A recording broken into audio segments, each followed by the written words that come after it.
ఇది ఆయిల్లో వేసుకోవాలి. నేను మర్చిపోయినందుకు తర్వాత యాడ్ చేశాను. తర్వాత అందులో తగినంత కారం, ఉప్పు వేసుకోవాలి. మీరు తినే స్పైసీని బట్టి వేసుకోండి. తర్వాత అడుగంటకుండా కొద్దిగా వాటర్ వేసి బాగా ఉడకనివ్వాలి.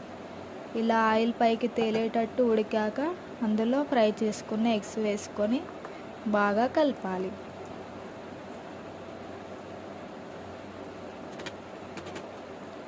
ఇలా ఒక 2 మినిట్స్ ఉడికినాక అందులో మసాలా, కొత్తిమీర యాడ్ చేసుకోవాలి.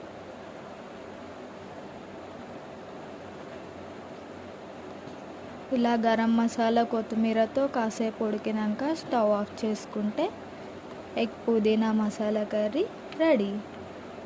ఇది బటర్ నాన్కి, చపాతీకి, జీరా రైస్కి చాలా బాగుంటుంది.